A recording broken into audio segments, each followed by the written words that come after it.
Nithyananda. Welcome back, Chandra Jamala, and we're very fortunate to have Megan back on the Youth Council, so thank you very much for joining us. You're welcome. Today we're talking about fear, and so it's one of my favorite topics of all times. That's frightening. We've all faced, and probably on a daily basis, and the more that we challenge ourselves, the more that we get into a lot of fears as well. So, it's something that I've struggled with, just like everybody else has, and how we can overcome it. So we had a lot of questions around fear and how we can procrastinate and feel that we're stuck. There's phobias around that, and you have some great stories. Megan had been on the streets for a while and homeless, and so she had some great stories that she was telling me actually about some fear and some beautiful stories. So appreciate that you're going to be sharing those as well. So what we always like to talk about first is, what is fear? And fear is really an energy form. And I was kind of surprised, actually. I was surprised that fear actually was a form of energy. I don't know why I thought that at first. But I think we're so used to our emotions just being emotions, you forget that there's a quantum physics answer behind it. So that was just a very, where you can't get rid of energy. So it can be kind of at a lower or kind of a higher, but it's always present, that energy. It is actually, and we talk about different emotions, and every emotion is kind of attached to another emotion. And fear is actually a really deeper dimension of worry. And so that's kind of where I'm doing kind of again. I'm trying to get out of that. Oh, okay. So, fear is a deeper dimension of worry, and so that's attached to that type of emotion. Right. So we just wanted to thank you for all your emails, and we'll get into a little bit more of kind of what is fear and some of the questions that have happened. So we're going to go into the questions. Excellent. So the first one was from Alex, and he is from Canada. Thanks very much for your email. He says, I have a lot of challenges this year, and that I have to speak before a lot of people, and now I'm getting filmed. As soon as he sees the red light, and we kind of understand that one, I'm completely frozen. Nothing will come out, and I feel so incompetent. What is wrong with me? Why does that happen? What can I do to get over that fear? Well, one thing I love about Swamiji's description of fear is that it is a survival technique that is built into the body. It's just like in a car, you've got autopilot, you've got electric windows. Fear is one of your options in the body. And so you don't want to disconnect it. It actually heightens your responses, gets adrenaline rushing, so it makes you extremely aware. And that is something you use when you're public speaking or in danger. So it's not something you ever want to try and get rid of, but as Swamiji says, you dive into it. Like, you have to just jump in. And what I noticed from public speaking is you just have to keep doing it. There's nothing wrong with you. It's not natural for anyone to stand in front of a crowd. I'm not sure what how long it took him to get comfortable. He's a light master. Different. Yeah, his resume is different than ours. So far, yeah. So for Alex, all I can say is you have to keep doing it, and all of a sudden you realize these are just friends you're talking to. Like, the more comfortable you get, the more it's like a friendly gathering. But those first times, nobody can avoid it. You have to just do it, and everybody goes through the same thing. And eventually what you'll learn is that you're using that energy to your benefit, and you stop calling it fear even. You start realizing it's just your prep. It's the prep energy for your talk. It's not fear anymore. And that's just what you were saying. It's really a survival piece that's built into us, and we can't ever get rid of energy. But it is a bit of an adrenaline rush, and so it really does find that if you use it right, it works really well with your public speaking. And we did a quick, what is the top 10 here? And we checked here, and we were all wrong. We figured that it was deaf. That's what we thought it was. But actually, the top one was public speaking. And Yeah. We thought it was death. But the first one really was about the fear of flight, but it wasn't to do with youth. A lot of that was to do with adults. So the next one down was actually fear of public speaking. Yeah, I believe that, because kids, you can throw them on as many crazy rides. That's right. Again, you know, and you're like, we just have fear of watching them. I know. Yeah. He's upside down again, yeah. And I did some research on that, and it was very interesting that even presidents, people that speak on a daily basis, have fear. Right. And I never really thought that. I thought that, you know, when they do it on every 5 minutes, they're public speaking to someone. Yeah. And they always say that they get, and everyone has a bit different, from butterflies, you know, what we call that. It gets kind of up into the stomach, where you get sweaty, or, you know, you're fidgety. And there's always something just before you go out to do public speaking. And that is a beautiful thing that some of them were saying, is that if they ever got rid of that, then they're going to stop. Yeah. Because it's really about something that they're passionate about, and it's a very natural thing to have that before you go out to do any public speaking or a camera that has a red light. How many people have fear just of a red light that comes on, and all of a sudden, it's very true. You know, when I first started, and I'm still working on it a little, is that as soon as the red light comes on, you just get mesmerized. I don't know anything. That's right. I think of anything. 15 years of counseling. Stop looking at me. 15 years of counseling, I'm like, I don't know anything. So it's really very interesting, you know, how the body works and how the fear works, but it's working with it. And once you get past it, it's just a beautiful feeling that you've accomplished something and that you keep moving forward. So I like what Swamiji says too, is that when you have fear, it means that you're living, and it means that you're putting yourself out and giving yourself to try different things. Right. If you have no fear, then it means that you're not putting yourself out to do anything. Well, he says the only person on the planet who has no fear is dead. You're in a graveyard. Or a dull life, like sitting there not doing anything. So fear is really, that's why I say it's such a beautiful emotion as well. It's because we're challenging ourselves. And that's just normal, because it feels uncomfortable. And you grow, you literally, fear pops you, expands you past your barriers every time it happens.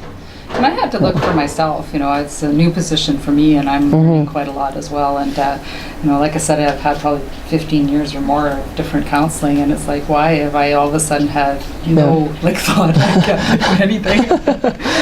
And it's really, when I thought more and I had read more, and Swamiji talks about it, is that it is part of an ego. And it's like either I lose my identity, or people, what they'll think of me. You know, it's part of, you know, will they start laughing, or, you know, they're going to, you know, reject me or walk away, or you know, you won't have anyone viewing your, you know, Swamiji, you know, who I represent. So, you know, it's very important for us, and it's very interesting that, you know, it's this, what they call kind of passive ego that it's part of, that really is the background to a lot of fears that stop us. Yeah, so it's the ego telling you should be afraid of this because it might get rid of me. And so it's just something of just remembering that if we don't give it a try, I mean, it's like I said before, it's like getting into an aircraft and being able to fly something. I mean, you're not able to. There's a lot of things that we have to learn and have to try, and, you know, some things work and some things don't.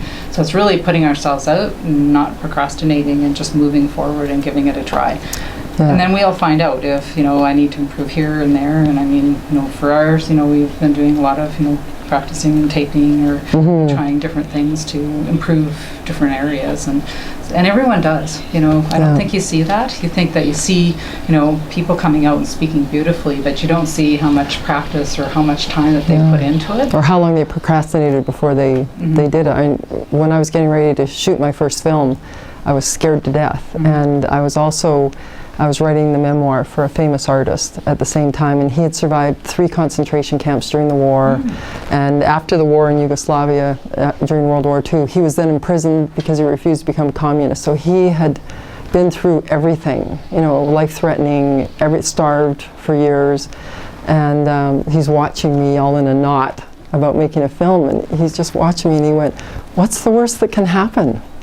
And when you think about that, it's like, I'm not going to end up lying bleeding in the gutter because I tried to do something that I wasn't comfortable with.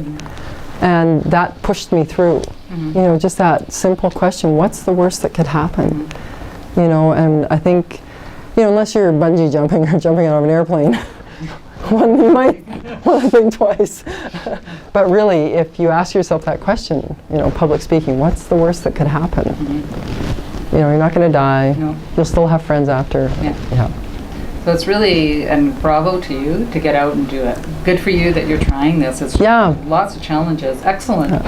That's what we need to be doing. And so for this one, I just think continue. Yeah, keep going, Alex. Keep going and really enjoy it. I think we forget to have fun, and that's you know, it's just about laughing and having some fun. And you know, sometimes when we're making these mistakes, and I know, like I said, kind of a lot, and you know, and then you just have to laugh at yourself, and now you know, you just become more aware, and you're starting to grow and make all of those changes. So, like, continue, make a change in the world, and we're looking forward to hearing how it's going to be amazing in all of your taping and filming. That brings us to the second question, and that comes from Kelly in Austin, Texas. Very common, actually, and these are on the phobias. So she's terrified of spiders. And she says summer is a torture for her when so many is around and doesn't know what to do. Stops her from doing a lot of things just because of the fear of the spiders around. How can I get rid of this fear? Well, I think, again, it goes into Swamiji talking about you have to go right into it.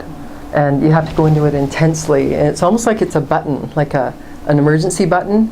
And what I found is some of the experiences that happened to me when I was homeless with my child was, it's like the button gets hit, and then it stops working.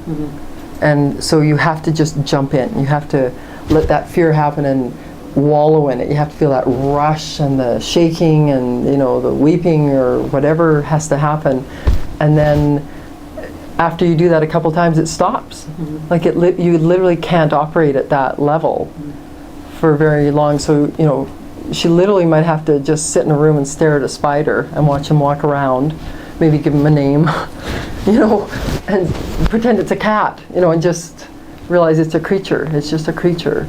But I think also Swamiji has mentioned how phobias tend to have been a past life event, that something has probably happened to her in a past life with spiders that was very terrifying, and so that's the in them. And that's what, you know, we've done in counseling when you are not able to get past that first spider, which is what you were talking about. If it's too hard to look at a spider, if you're that terrified, because phobias can be very strong, just like you said, from some past lives that are, you know, happening. Take a picture and just sit there and look at it. And just slowly be able then to touch the picture and then work towards, like, you know, a live spider where it's contained, so you know that you're not having to worry. So someone would put it in a container, and the more that you do that, you're slowly moving up to seeing like a spider. And just like you said, we're looking at having a name. That's just exactly it, because we have something out there, and it just adds so much more fear to it.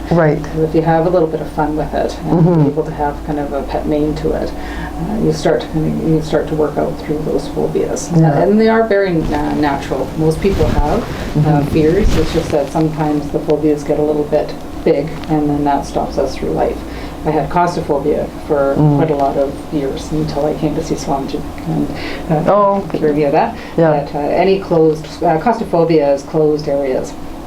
And it was just terrifying for me, and planes and anything like caves and closed. I had that since I was like 5 years old. And again, I slowly did the same thing. I was seeing caves. And slowly I would get, you know, where I felt comfortable, and then I would just have some fun with the caves. And then I would move where, you know, I would sit outside a cave. And so you slowly what they call desensitization. So it's being able to slowly move your way through.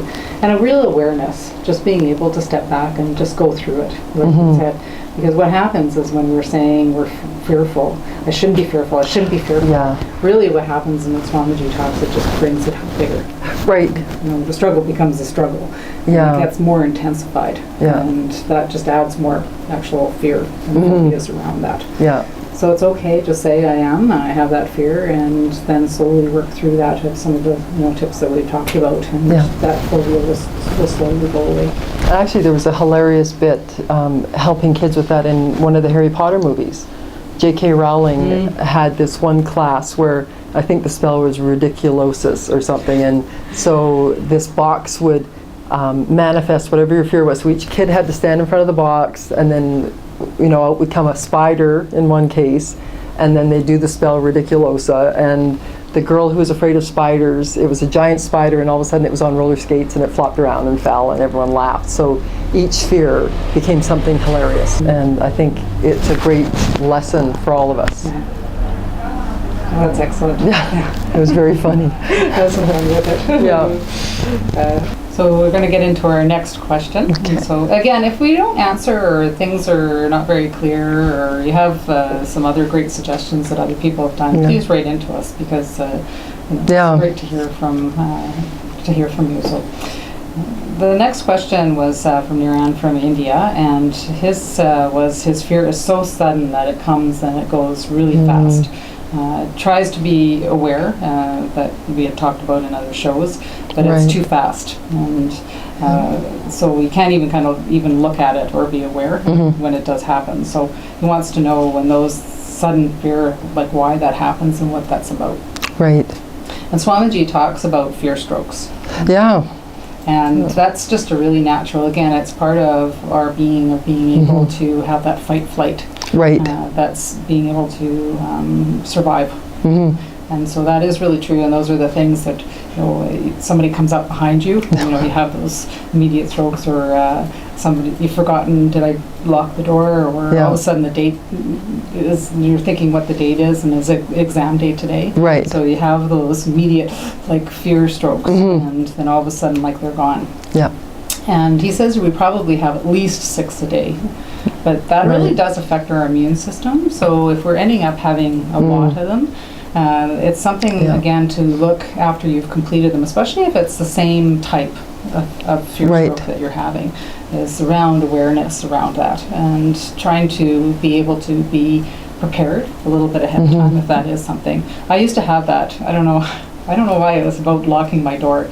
I'd get halfway and I'd be like, did I leave the door wide open? Yeah. And I don't know why. And then I, of course, second guessed, and I had those, where it's so I'd always have to go back and kind of see.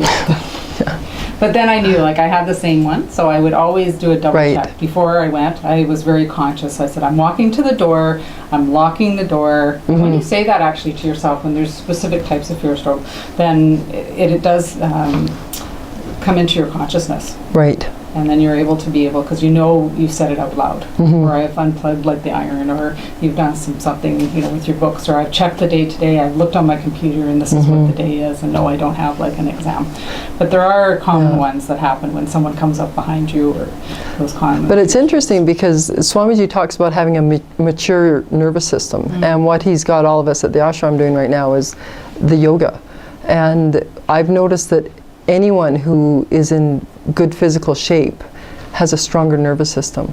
That's true. My dad was a mountain climber, and that was his way of releasing stress. And during the week, when things came that would cause fear strokes in my mom, he would just flow with it.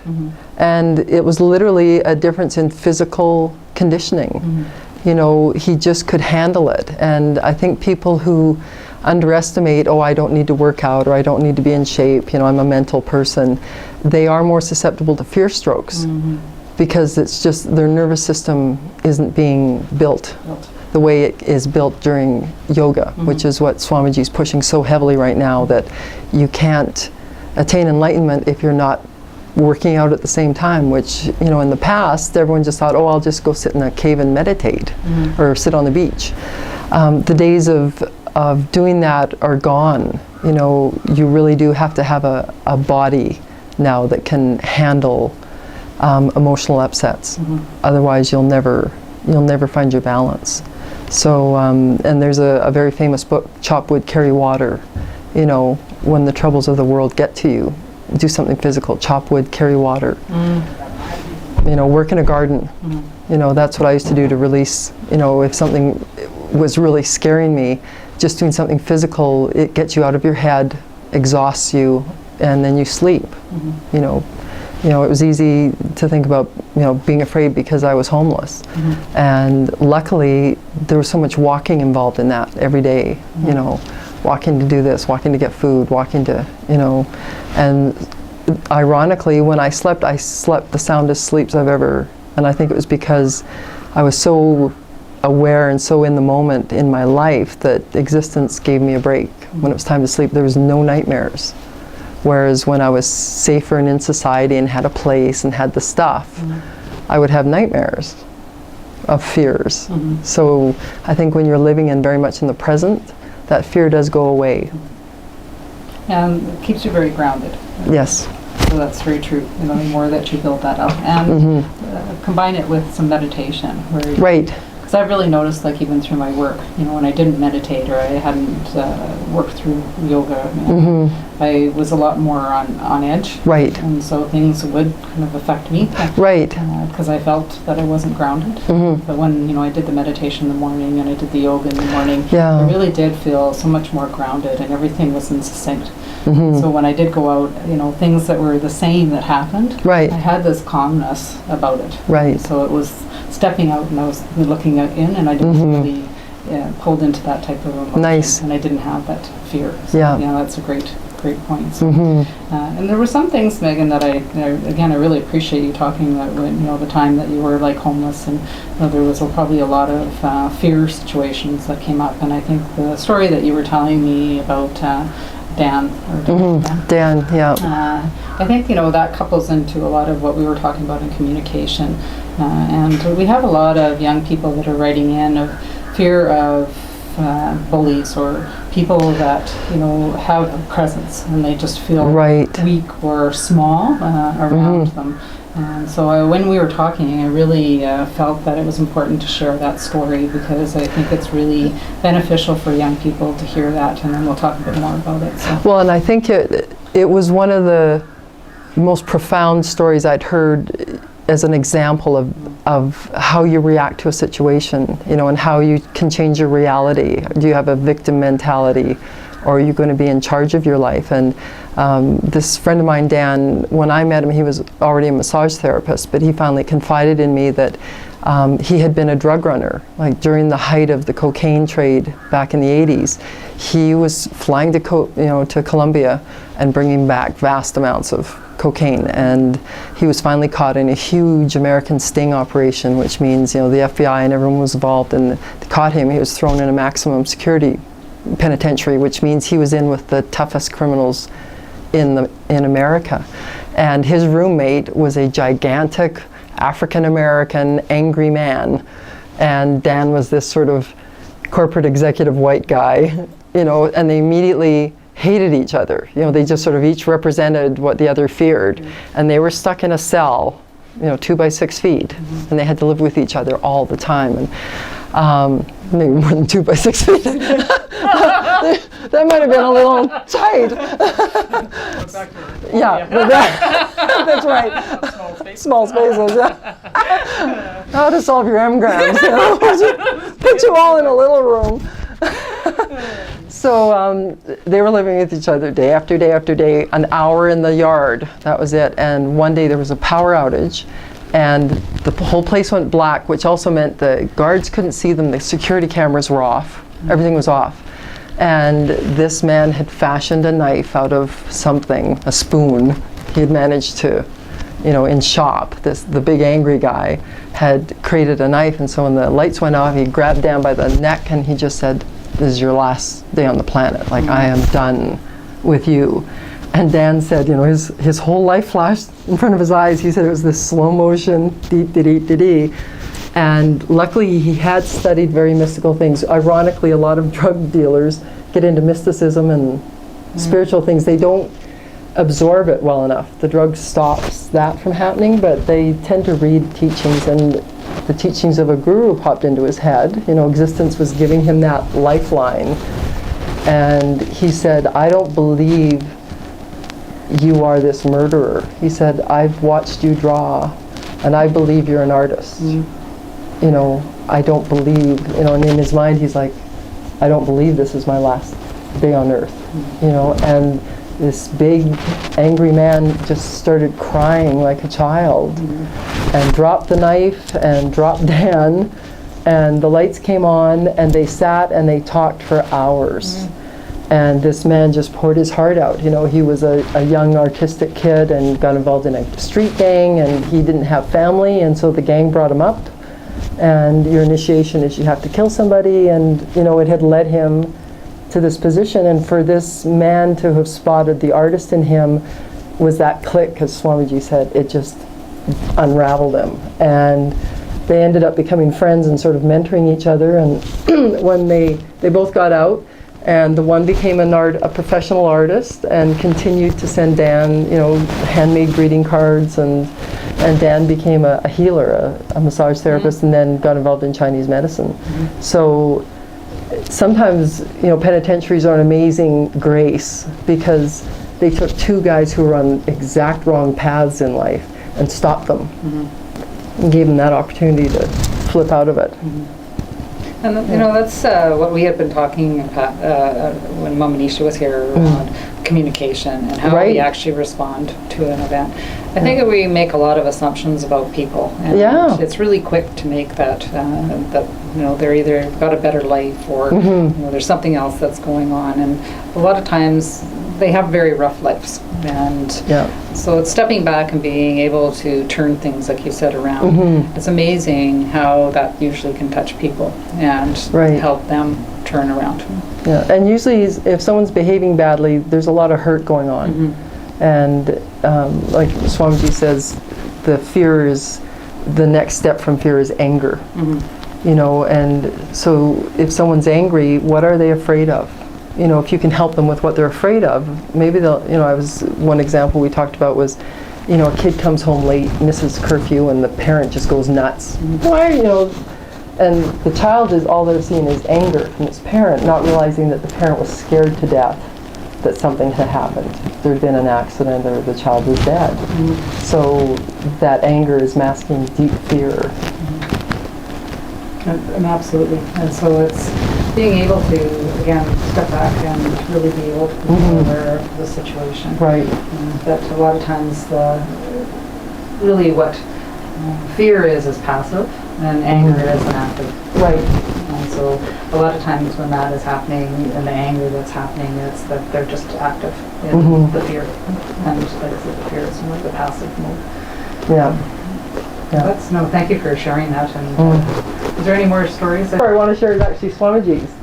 The one about... we were talking, yes. His big confrontation with fear was for a long time, his spiritual ritual around the Arunachala hill every morning. And this one morning he started just after midnight, and he was singing kirtans, and, you know, headed out around the hill, and looked up, and there was a pack of hyenas, which, you know, are scavengers and will tear you apart in a second. And it jolted him so much that he said he let out a primal scream, like it was such a deep, strong, you know, blah, kind of scream. The energy like shot out of that. And he said all of a sudden a sannyasi appeared, an old man with a stick, scared the hyenas away. And as soon as the hyenas went away, the man vanished. And that Swamiji said because he'd gone so deeply into it and let it be such a primal reaction, that it was gone. Like, that was the first and last time that ever happened to him. And my story that coincides with that was when my son was about 8 months old, a crack addict tried to kill us and came at us with an axe, and I was literally pinned on the ground holding a baby with his gut with an axe. Hill every morning, and this one morning he started just after midnight, and he was singing kirtans, and, you know, headed out around the hill, and looked up, and there was a pack of hyenas, which, you know, are scavengers and will tear you apart in a second. And it jolted him so much that he said he let out a primal scream, like it was such a deep, strong, you know, blah, kind of scream. And the energy like shot out of that. And he said all of a sudden a sannyasi appeared, an old man with a stick, scared the hyenas away. And as soon as the hyenas went away, the man vanished. And that Swamiji said because he'd gone so deeply into it and let it be such a primal reaction, that it was gone. Like, that was the first and last time that ever happened to him. And My story that coincides with that was when my son was about 8 months old, a crack addict tried to kill us and came at us with an axe, and I was literally pinned on the ground holding a baby with his gut with an axe, and the sound that came out of me I've never heard before or since. It was this deep guttural roar, and the whole neighborhood heard it. Like, it was just the most bizarre noise to come out of me. And immediately everyone rushed, and the guy was pulled off, and it popped something out of me. And I can't use the term fearless, because as Swamiji says, we keep that fear as a tool. But it definitely, that rattling reaction to fear is gone. It's sort of like I faced the most frightening thing that I could have imagined. And so now if someone comes up to me and goes boo, I go boo. Like, what, you're going to take me? So it's good to have that, like he says, go into it, let it shake you and rattle you and make your teeth shake, whatever. But if you sink into it completely, it's gone.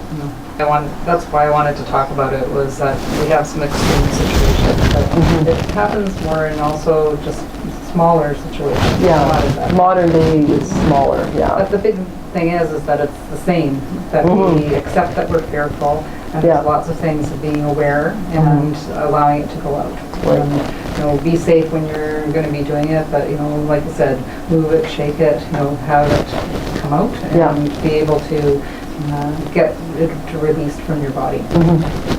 And like I said, some of them are smaller that may have dealt with the spiders. You have the picture, and you're starting to kind of work through that phobia. So there's lots of things that we've talked about that different ways that we could work. Like I said, he's talking about meditation and that visualization, being really aware. So it was really nice to be able to talk about, we all get into very, difficult situations and extreme, to others that is kind of our day-to-day things. Right. And so there's lots of techniques and ways, but definitely just say that you're fearful, not trying to hold, and being able to be really aware around that. Some of them are, like we said, public speaking, having the different things in space, a lot of times for around space area. So it's just, again, being able to do the visualization, slowly work your way through that.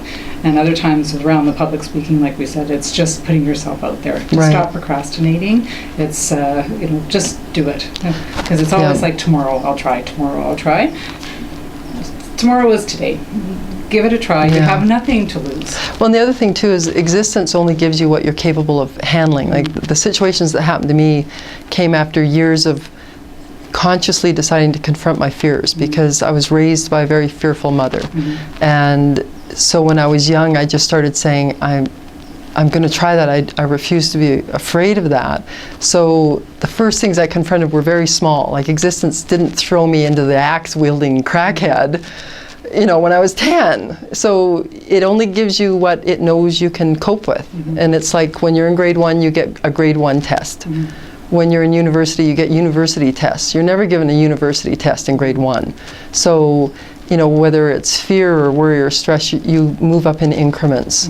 And existence is a very kind, gentle place. And even though I couldn't believe that I was ready for the things that were happening, I was. Dealt with it. Like at the end of the day, you're sort of like, oh, I'm still here.